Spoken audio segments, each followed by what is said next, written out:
चल शादी कर लेते हैं। मैं हमेशा हमेशा के लिए तुम्हारी बन के रहना चाहती।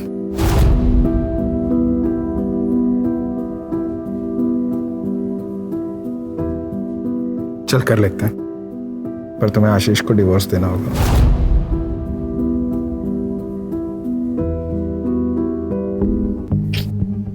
वो डिवोर्स के लिए कभी नहीं मानेगा। इसीलिए तो समझा रहा हूँ, जो चल रहा है उसे चलने दो। देखो मेरे पास अच्छी गाड़ी होती, अच्छा घर होता, अच्छी जॉब होती, तो तुम्हें आशीष के साथ रहने ही नहीं देता। मैं खुद ही बोल देता, लात मार के भगाओ इससे। मैं समझती हूँ जितेन, पर ऐसे छुप छुप के मिलने में तो खतरा है ना। अगर किसी दिन आशीष को पता चल गया तो तब की तब देखेंगे।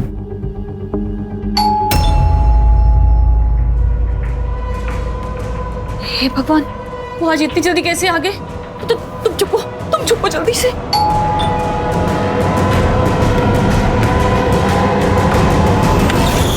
घंटी सुनाई नहीं देती क्या? कब से कंट्रोल करके खड़ा हूं।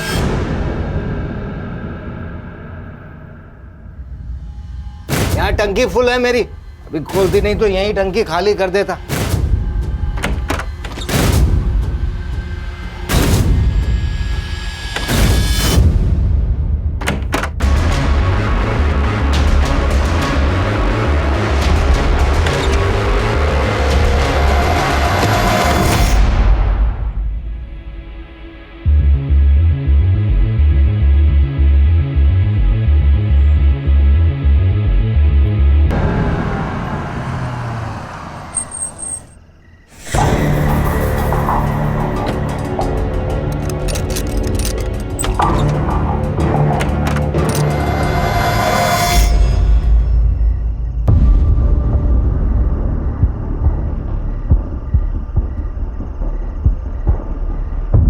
क्या हुआ?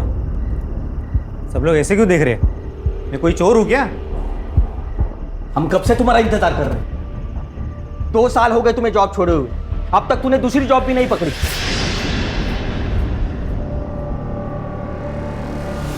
तुम्हें पता भी है 5 लोगों के परिवार के लिए कितना खर्चा आता है? देख, मैं अकेले इस घर का खर्चा नहीं उठा सकता। तो मैंने कब मना किया है? जब भी जॉब लगेगी ना, सारे पैसे लौटा दूंगा। ऐसे आवारों की तरह घूमने से जॉब नहीं मिलती, उसके लिए हाथ पैर मारने पड़ते हैं। दिन भर है ना काम के लिए बाहर घूमता हूँ। अगर इतना लग रहा है ना, तो तुम्हारे कमाई का एक निवाला नहीं खाऊंगा कल से। मुझे पता है जॉब कैसी ढूंढी जाती है, ज्यादा भाषण देने की जरूरत नहीं है। देख अक्षय, तू कल से घर में पैसे देना शुरू कर दे, नहीं तो चला जाए यहाँ से। चला जाऊं? ऐसे कैसे चला जाऊं? ये घर है ना हम दोनों के नाम पे है, मैं नहीं जाने वाला। आपको पता भी है इस घर में जीना मेरे लिए कितना मुश्किल हो गया है, जहां बात बात पर जताया जा रहा है कि हम पर एहसान किए जा रहे हैं। मैं कुछ नहीं जानती, आप इनके पैसे दे दीजिए, नहीं तो हम ये घर छोड़कर चले जाएंगे।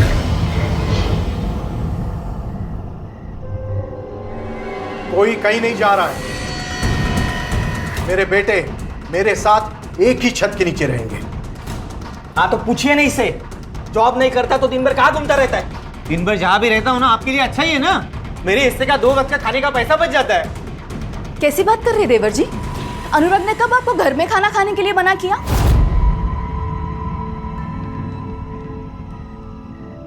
तो फिर किसी को क्यों जानना है मैं दिन भर क्या करता हूँ, कहाँ रहता हूँ? पापा आप ना हमें हमारा हिस्सा दे दीजिए। बस, दोबारा मुझे ये बात नहीं सुननी।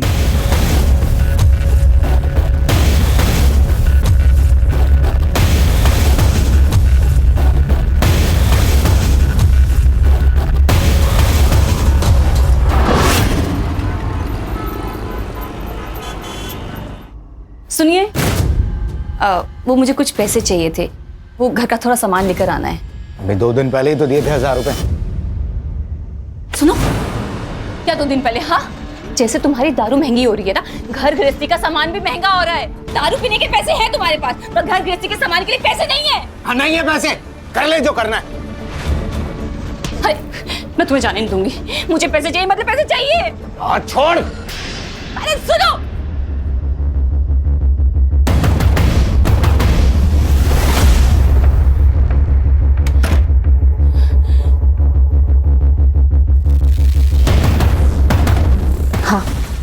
वो अभी घर से बाहर निकला है। ठीक है।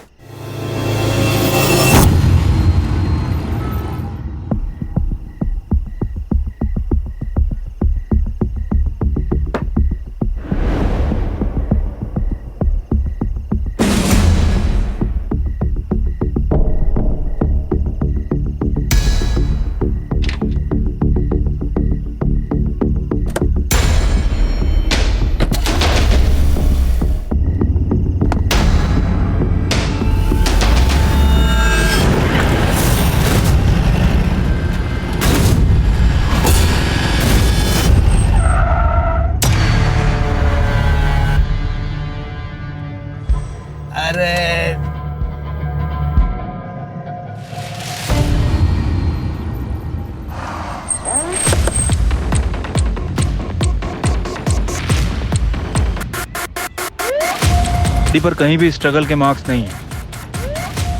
मर्डर नहीं चाहता था कि कोई इसे पहचान सके।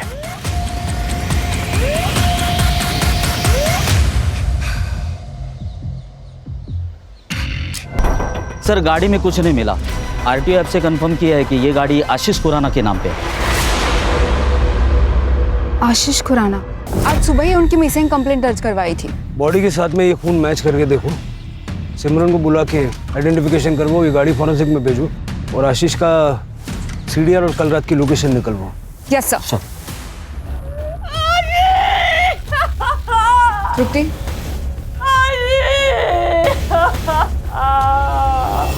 कल शाम को काम से लौटा तो थर्ड फ्लोर से चिकने चिल्लाने की आवाज़ आ रही थी। मैं समझ गया पुराना फैमिली फिर से झगड़ा कर रही थी। जाके देखा तो आशीष गुस्से से भाग गया। सर इन दोनों का तो लगा ही रहता है।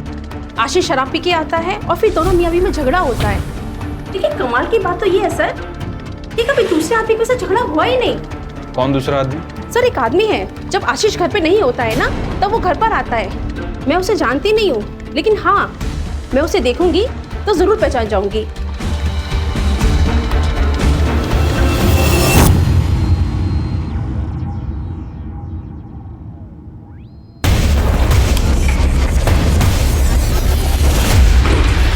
तो आपके हस्बैंड मिस्टर आशीष खुराना उस शाम को 7 बजे घर से बाहर निकले थे और फिर वापस लौटे ही नहीं। जी सर, हर दिन वो आधी रात को घर वापस आते थे। सर उस दिन मैंने फोन किया उन्हें तो उन्होंने कहा कि वो आधे घंटे में आ रहे हैं। सर उसके बाद मेरी आंख लग गई थी तो रात के करीब 3 बजे मेरी आंख खुली। वो घर वापस नहीं आए थे। मैंने उन्हें फोन किया पर सर सुबह तक उनका कोई रिस्पॉन्स नहीं आया। फिर सर मैं पुलिस स्टेशन चली गई। देर रात तक घर से बाहर रहने की क्या वजह थी? काम? नहीं सर, उन्हें शराब पीने की लत लगी हुई थी। शुरू में वो घर पर ही शराब पीते थे। जब मैंने रोका तो बाहर जाने लगे और फिर हर दिन वो नशे की हालत में घर वापस आते थे। काम क्या करते थे वो? सर वो बैंक में जॉब करते थे। 2 साल से उनके पास कोई जॉब नहीं थी तो हमने पड़ोसियों से सुना है कि जब आशीष घर पर नहीं होते थे तो अक्सर आपको एक व्यक्ति मिलने के लिए आया करता था। कहीं ऐसा तो नहीं कि उस व्यक्ति के साथ मिलके आपने आशीष को? व्यक्ति? सर आप ये क्या कह रहे हैं? आप मुझ पे मेरे पति की मौत का इल्जाम लगा रहे हैं। फिर आप ये इन पड़ोसियों की बातें सुनकर मुझ पे इल्जाम लगा रहे हैं। सर इनका तो काम होता है किसी के लिए कि कुछ ना कुछ कहना। सर ये तो बस जले पे नमक छिड़कते हैं।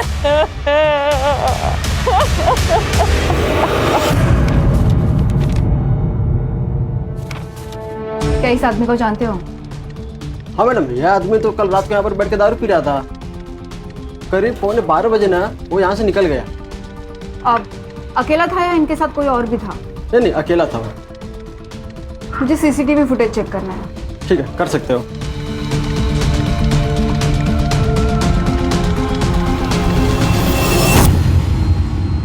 सर हमने बार का सीसीटीवी फुटेज चेक किया और जैसे मैनेजर ने हमें बताया वैसे ही आशीष बार में अकेला ही ड्रिंक कर रहा था और 11:45 को आशीष बार से अकेला ही निकला और आशीष के लोकेशन डिटेल के अनुसार वो नॉन स्टॉप ट्रैवल कर रहा था। वहां तक जहां पर हमें उसकी बॉडी मिली। जो कि एक सुनसान जगह है। आशीष अकेला गाड़ी चला रहा था, इसका मतलब किसी ने रास्ते में उसे रोका और उस पर हमला किया। ये 12 तारीख की रात का मालजीपाड़ा का डंप डेटा निकल हुआ। Yes sir.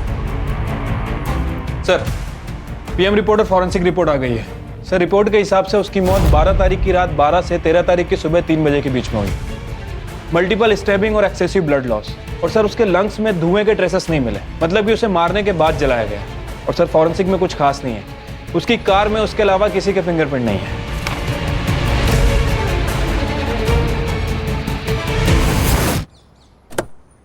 तू पहले मेरी बात सुन। मुझे कल शाम तक हर हाल में फैसला चाहिए। तू बस टाइम बोल, मैं पहुंच जाऊंगा। हाँ ठीक है। नागेश, कोणाशी बोलतोय? कहीं फिर से वही? आई तू कशाला घाबरते एवढं?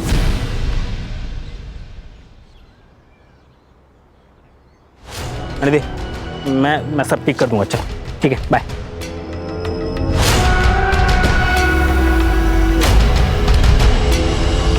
सर, आशीष के कॉल रिकॉर्ड के हिसाब से उसे लास्ट कॉल किसी अक्षय संपत का आया था और बाहर से निकलने के 15 मिनट पहले तक वो उसी से बात कर रहा था। बाहर के सीसीटीवी फुटेज में भी दिखा है sir. Akshay Sampat?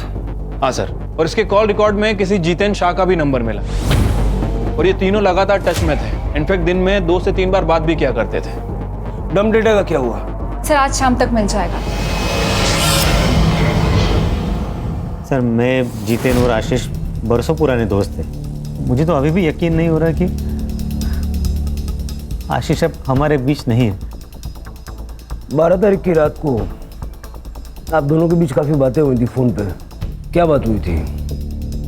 Sir, generally ऐसे ही फ़ोन किया था, इधर उधर की बातें की और रख दिया। उस वक्त तुम कहाँ थे? मैं घर पे ही था।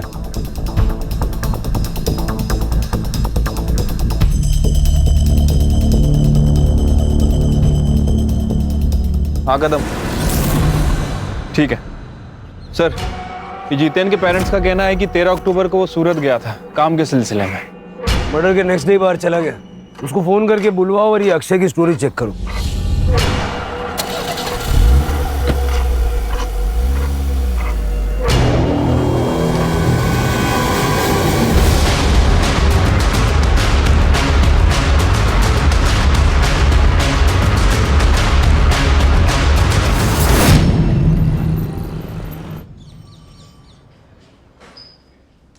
झूठ क्यों बोला?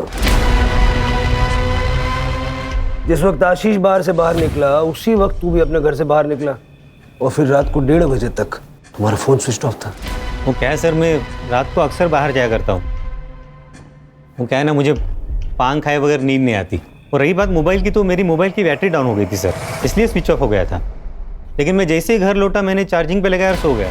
कितने घंटे तक बाहर था? यही कोई लगभग 1-8 घंटा। पान वाले के वहाँ बहुत भीड़ थी क्या? 1 घंटा लग गया? नहीं सर, वो क्या है, मैं पान खाने के बाद ड्राइव पे जाता हूँ। वो ट्रैफिक कम रहती है ना रात को। कौन से पान वाले के वहाँ गया था? चौरासी पान वाला सर। अक्षय साहब, वो तो हमेशा आते रहते साहब। उस रात को भी करीब 12 बजे आए थे। तो मैं इतना यकीन कैसा है? उस रात उन्होंने मुझे 2000 रुपए का नोट दिया था। मेरे पास भी छुट्टा नहीं था, उन्होंने मेरे पे भरोसा कर लिया। वो बोले मैं रोज आते रहता हूँ, बाद में पैसे लेके जाऊंगा। ठीक है, थैंक यू। हाँ, अक्षय तो दिन रात घर से बाहर ही रहता है। घर में तो बस खाना खाने आता है। पता नहीं कौन से बिजनेस की प्लानिंग कर रहे हैं। हमारी तो छोड़िए, उसकी खुद की पत्नी भी परेशान रहती है। मतलब दिन भर वो काम की वजह से घर पे नहीं होता है। सालों से उसे पान खाने की आदत है, तो रात को 1-2 घंटे के लिए वो बाहर चला जाता है। सर, पूरे घर का माहौल खराब करके रखा इसने। इसकी इन आदतों की वजह से हमने पूछना भी बंद कर दिया है। आप तो अक्षय की पत्नी है, आपको तो पता होगा ना कहाँ कितना वक्त गुजारते हैं आपके पति। सर, मैं ज़्यादा कुछ पूछती नहीं हूँ उन्हें। जब तक वो आता है मैं सो जाती हूँ, इसलिए हम दरवाजे को लॉक भी नहीं करते, ताकि उन्हें जब भी आना हो रात को वो आ जाते हैं। अगर अक्षय ने आशीष को नहीं मारा है तो फिर कौन हो सकता है? ये जितेन का है? सर, कल आ रहा है। सर, डीएनए रिपोर्ट आ गई है। वो बॉडी आशीष की है और मैंने उसका बैकग्राउंड भी चेक किया। उसे शराब पीने की लत थी, इसके अलावा सब कुछ नॉर्मल है। कदम, ये जितेन के घर के बाहर नजर रखने के लिए कांबले को भेजो। जैसे ही वो घर पे पहुंचेगा उसको सीधा पुलिस स्टेशन लेके आओ। Okay sir. आशीष की वाइफ सिमरन, उसका क्या हुआ? सर उसकी CDR चेक की, एक नंबर मिला है जिससे वो लगातार बात करती है। इंक्वायरी की तो पता चला कि उसकी बहन रश्मिका भल्ला का है। नॉर्मल बात है सर, लेकिन हर दिन घंटों घंटों बातें करना और एक ही दिन में 2-3 बार बात करना, ये थोड़ा अजीब नहीं लगता है? रश्मिका और सिमरन दोनों के CDR और लोकेशंस निकलवाओ। सर, और इसके पास और एक जली हुई बॉडी मिली है।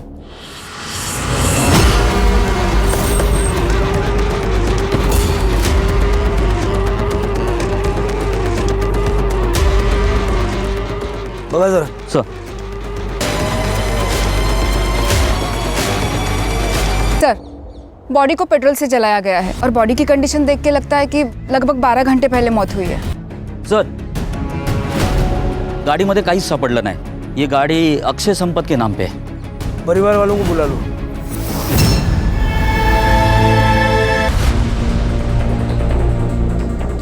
हमें बॉडी पर से ये वॉलेट, कपड़े और ये घड़ी मिली है।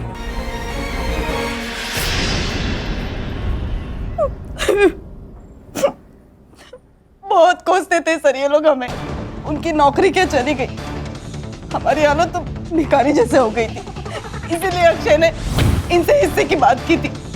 सर, मैं अपनी फैमिली को टूटने नहीं देना चाहता था, इसलिए मैंने उसे हिस्सा देने से मना कर दिया था। सर, ऐसा कौन सा बाप है जो अपने बेटे की बुरी आदतों की वजह से उसे ना डांटे? 2 साल हो गए सर और जॉब ना मिले, कैसे हो सकता है सर? मेरा बेटा कामचोर हो गया था, इसलिए मैं उसे सही रास्ता दिखाना चाहता था। घर तुम्हारी इनकम से चल रहा था तो घर में भी तुम्हारी चलती होगी। बिल्कुल नहीं सर, भाई था वो मेरा। और सर, कभी कभी समझाने के लिए सख्त रवैया अपनाना पड़ता है, और वैसे हम लोग सब प्यार से ही समझा रहे थे उसको सर। पहले आशीष और अब अक्षय, 2 दोस्तों की मौत हुई है। ये इत्तेफाक है या सोची समझी साजिश? दोनों मर्डर्स के बीच में कोई कनेक्शन नजर आ रहा है? नहीं सर। सिवाय इसके कि दोनों दोस्त थे और दोनों को मारने का तरीका सेम है। कुछ तो है जो हमें सतह पे नजर नहीं आ रहा, कुछ ऐसा जो इन दोनों के या तीनों के पास से जुड़ा हुआ है। सर, जितेन आ गया। क्या? अक्षय नहीं रहा? उसका मर्डर हुआ है उसी तरह जैसे आशीष का हुआ। जब ये सब हुआ तुम कहां थे? सर, डायमंड के बिजनेस में हाथ आजमाना चाहता था। सूरत गया था अपने कजिन के पास, उसका डायमंड पॉलिशिंग का काम है। तुम्हारे अक्षय और आशीष के बीच में रिश्ते कैसे थे? तीनों गहरे दोस्त थे सर, एक दूसरे के बहुत करीब, लेकिन अब तो मैं अकेला था।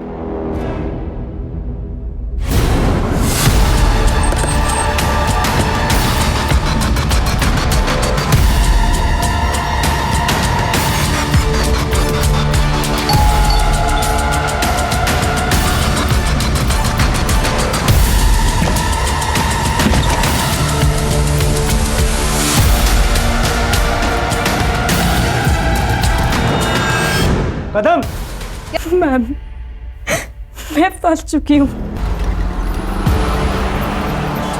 15 अक्टूबर की सुबह हमें अक्षय की बॉडी मिली और पोस्टमार्टम के हिसाब से अक्षय की मौत को 12 घंटे बीत चुके थे, यानी 14 अक्टूबर की रात को ही अक्षय की मौत हो गई थी। फिर वो 15 की सुबह प्रियंका का। सर, लेकिन अक्षय की फोटो देख के भी प्रियंका ने कंफर्म किया है। लेकिन कदम, ऐसा भी तो हो सकता है कि शायद प्रियंका किसी के कहने पर अक्षय को फ्रेम कर रही है। प्रियंका का बैकग्राउंड चेक करो। Yes sir. सर, प्रियंका के घर की तलाशी ली। घर का बेसिक सामान है सर, और थोड़ा बहुत पैसा है। हाँ सर, प्रियंका ने यह फ्लैट रेंट पे लिया था, लेकिन डील के वक्त तो 2 आदमी आए थे। कौन 2 आदमी थे? सर, मैंने प्रियंका के बैंक डिटेल्स चेक किए। अक्षय संपत के साथ साथ एक और आदमी प्रियंका को मंथली अलाउंसेस दे रहा था। कौन? सर, ये सच है कि प्रियंका से रिलेशन बनाने के लिए मैं उसे पैसे देता था, पर इसमें गलत क्या है? ये मेरे और उसके बीच की सेटिंग थी। सही गलत के बारे में तो मैंने पूछा ही नहीं, मैंने सिर्फ इतना पूछा कि ये सच है या नहीं। आशीष का क्या? आशीष का इस मैटर से कोई लेना देना नहीं था। प्रियंका ने कहा कि 15 अक्टूबर की सुबह अक्षय ने उसका, कैसे हो सकता है? क्योंकि अक्षय तो 14 अक्टूबर की रात को मर चुका था। उसके पूरे शरीर पे चाकू से वार किए गए और बाद में पेट्रोल डाल के उसे जला दिया गया। और वो बॉडी अक्षय की ही थी क्योंकि उसका डीएनए उसके फादर के साथ मैच हो गया। तो इस बारे में अगर तुम कुछ भी जानते हो, ये सही वक्त है, बता दो। सर ये हो कैसे सकता है? मेरी तो समझ में कुछ नहीं आ रहा। मैं समझाता हूँ। तुमने और प्रियंका ने मिलकर अक्षय और आशीष को मारने का प्लान बनाया। तुम्हारा मोटिव क्या था? पैसा या कुछ और? सर ये आप क्या कह रहे हैं? आप इल्जाम लगा रहे हैं मुझ पे। मेरा इन दोनों मर्डर से कोई वास्ता नहीं है सर।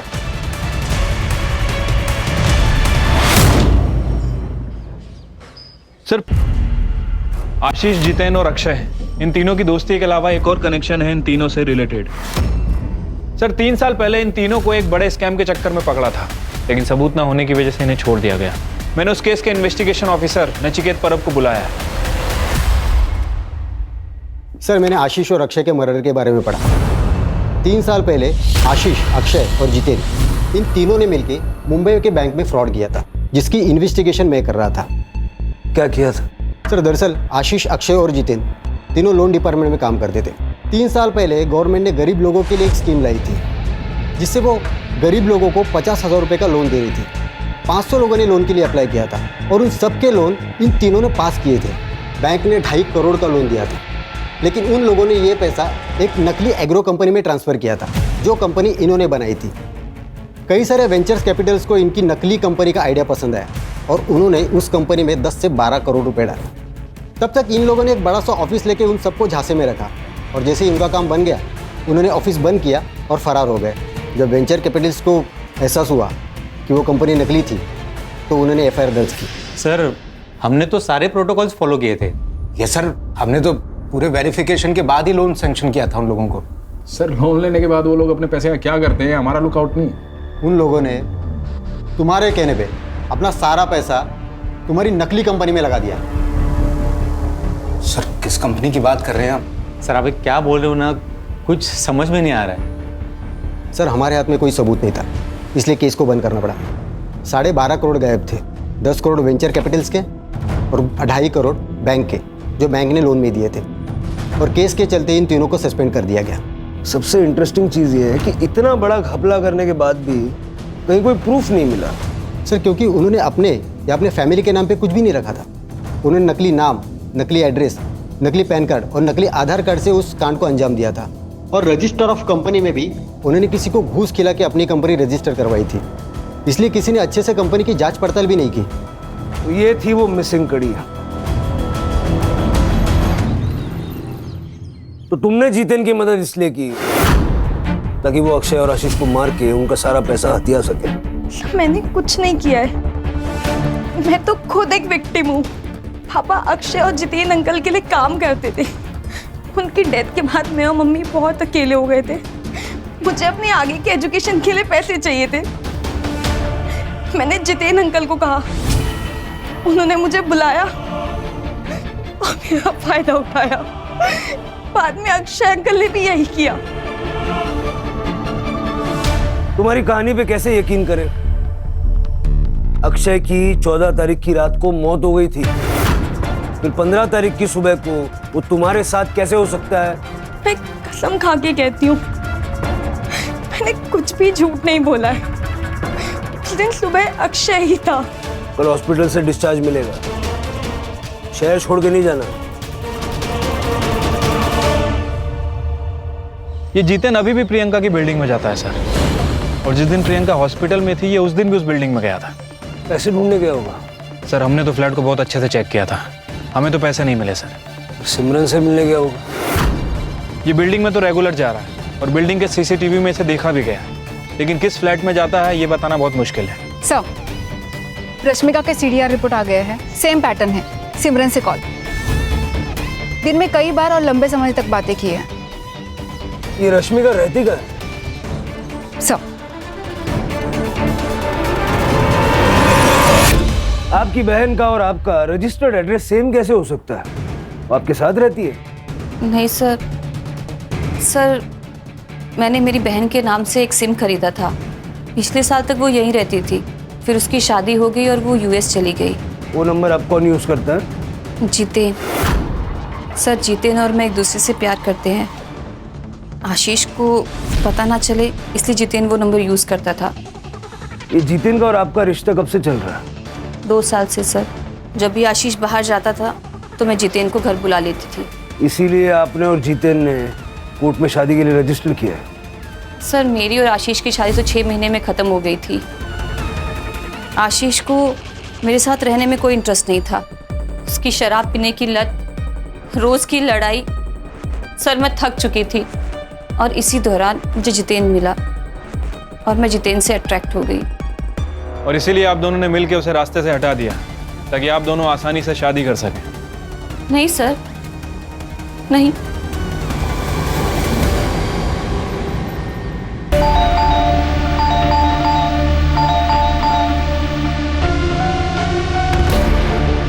सचिन अच्छा हुआ तुम आ गई।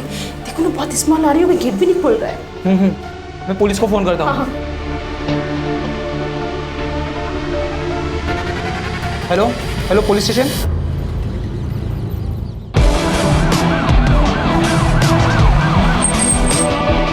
अरे चला बाजू लगा, बाजू लगा पटकर। सर ये मकान मालिक है, इन्होंने फ़ोन करके मुझे बुलाया था। दरवाजे के अंदर से बदबू आ रही थी सर। हम आपके आने का इंतजार कर रहे थे इसलिए हमने दरवाज़ा नहीं खोला। एक चाबी होगी ना आपके पास? खोल दे।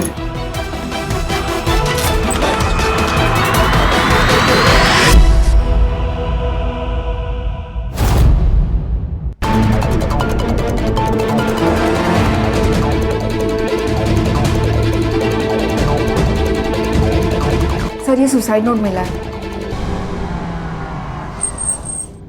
सर आशीष और अक्षय की मर्डर की इन्वेस्टिगेशन कहाँ तक पहुंची है? देखिए इन्वेस्टिगेशन अभी चल रही है, अभी कुछ कह नहीं सकते। आप लोग कुछ कहते ही क्या है सर? 2 लोगों का मर्डर हो चुका है और दोनों के ऊपर 12 करोड़ की लूट का इल्जाम है। एक लड़की ने सुसाइड कर लिया, चाहे तो आप उसको बचा सकते थे अगर आप अपना काम ढंग से करते तो, लेकिन आप लोगों ने ऐसी कोई कोशिश नहीं की। जवाब दीजिए सर। मैम अभी इन्वेस्टिगेशन चल रही है, जो भी अपडेट होगा हम आप लोगों को बता देंगे। प्लीज चलिए आप लोग। सर आइए। सर आप रात को सुकून की नींद कैसे सो पाते हैं जानते हुए कि आपकी वजह से किसी की मौत हो गई है? क्या आपको बुरा नहीं लगता इस बात का? जवाब दीजिए सर, हम सब जानना चाहते हैं इस बारे में। आप लोग प्लीज चलिए। लेकिन सर हमारे सवालों का क्या? मैडम आगे बात चला।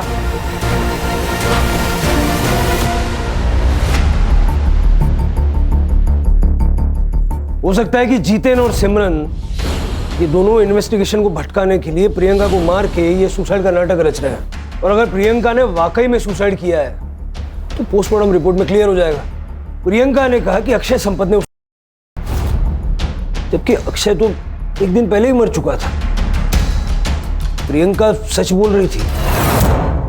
सर कसम से हमारे दिमाग में कभी ये ख्याल नहीं आया। और जिस रात आशीष का मर्डर हुआ उस रात 3 बजे तक मैं सिमरन के साथ था। कहानी बहुत अच्छी है, बहुत बढ़िया, लेकिन इस कहानी में ट्विस्ट है। 2 को-कॉन्स्पिरेटर्स की गवाही तो चलेगी नहीं। आशीष को मारा पैसों के लिए और प्रियंका को मारा हमारा ध्यान भटकाने के लिए। सर ये आप बार बार क्यों कह रहे हैं? जो मैंने किया ही नहीं उसको क्यों बुलवाना चाह रहे हैं आप मुझसे? सर ये गोविंद संपत परिवार की हिस्ट्री चेक की है, पता चला है कि गोविंद की गीता नाम की भाभी है।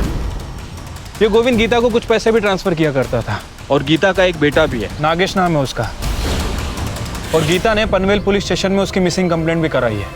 14 तारीख से गायब है, 14 अक्टूबर से।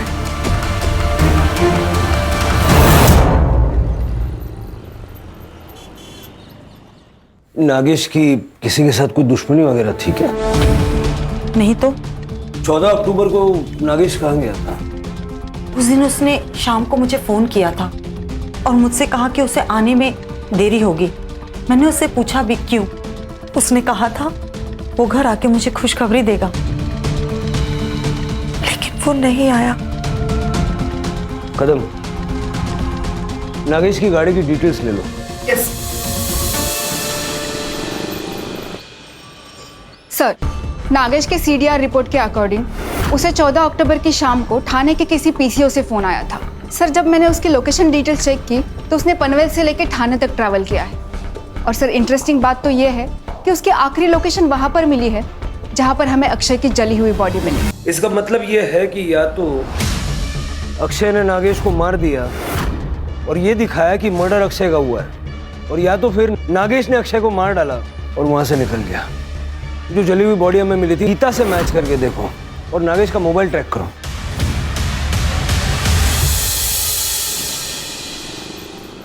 सर, ये नागेश का फोन थोड़ी देर पहले पुणे में ऑन हुआ था, लेकिन स्विच ऑफ हो गया। सिम कार्ड डीलर को ट्रेस। सर,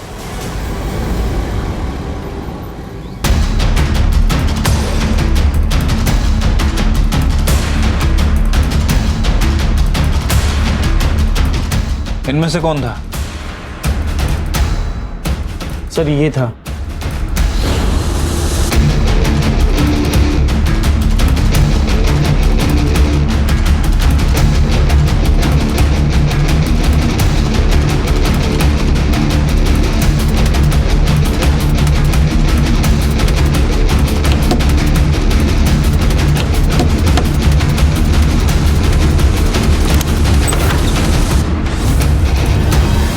मैं संपत परिवार के पड़ोस में ही रहती थी।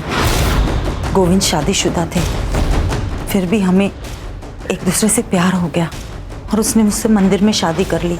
और जब मैं प्रेग्नेंट हुई तो उसने मुझे पनवेल वाले घर में शिफ्ट कर दिया ताकि हमारे रिश्ते के बारे में किसी को पता ना चले। लेकिन हाँ, गोविंद की पहली बीवी के बच्चों से उसकी कुछ लड़ाई चल रही थी। प्रॉपर्टी और पैसे के हिस्से को लेकर गोविंद नागेश को हिस्सा देना चाहता था, लेकिन अक्षय और अनुराग को मंजूर नहीं था, इसलिए कई बार उन लोगों में झगड़ा हुआ। तू पहले मेरी बात सुन। मुझे कल शाम तक हर हाल में फैसला चाहिए। तू बस टाइम बोल, मैं पहुंच जाऊंगा। और किसी से उसकी कोई लड़ाई नहीं थी।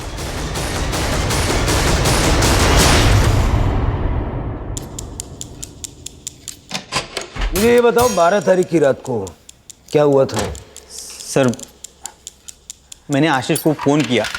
आशीष, कल फिर से कोई नया बहाना बनाया तो तुम यही बोलोगे कि पैसे कहीं और छुपाए, वहाँ लेने जाना है। अरे तू टेंशन मत ले यार, एक काम कर, तू आज ही आ जा, मैं आज ही तेरे को दे दूंगा।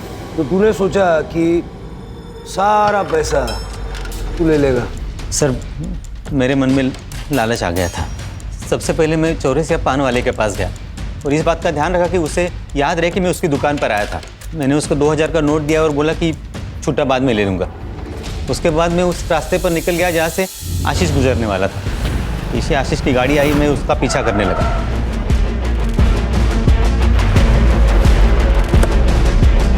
सर, बैंक के फ्रॉड से हमें 12.5 करोड़ रुपए मिले थे।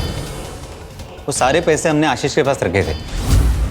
नीरज और मैं बार बार उसे कह रहे थे कि हमें हमारा पैसा दे दे ताकि हम भी हमारी ज़िंदगी में आगे बढ़े, लेकिन वो हमेशा हमारी बात टाल देता था। साहब, ये अक्षय आशीष को कुछ नहीं बोलता था, मैं ही उसके पीछे पड़ा रहता था।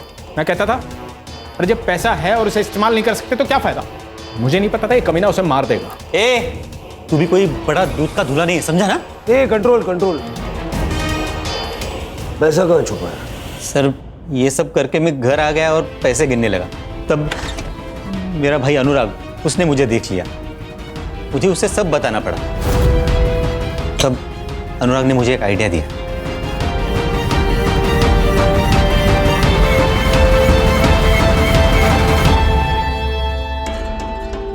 देखिए, आशीष के मर्डर केस में ना चांसेस है कि पुलिस तुझ पे शक करे, क्योंकि उसे लास्ट कॉल तूने किया है। और ये भी हो सकता है कि वो जो पान वाला है वो तुझे याद नहीं रखे तो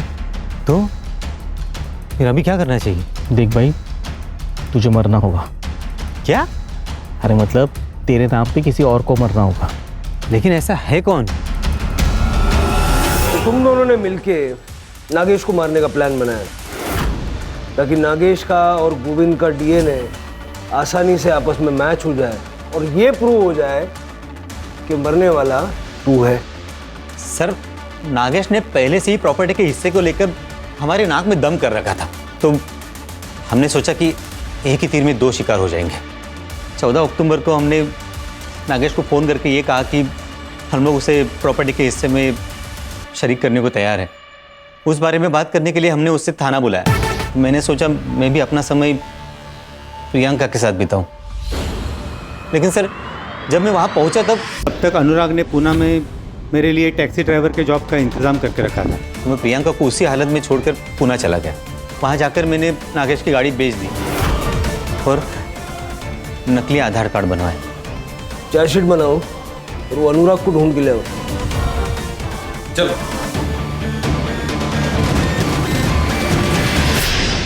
इतने गरीबों को लूटा, बैंक को बेवकूफ बनाया, करोड़ों रुपयों का गबन किया, अंत में क्या मिला? पैसा जरूरी है, लेकिन अनैतिक रूप से कमाया हुआ पैसा क्या वाकई आपके काम आ सकता है? सर, जैसे आपने बताया था, मैंने प्रियंका के होम टाउन का एड्रेस निकाल के उसकी माँ को पानीपत में खबर पहुंचा दी है और उनको ये भी बताया है कि उनकी बेटी कॉल सेंटर में जॉब करती थी।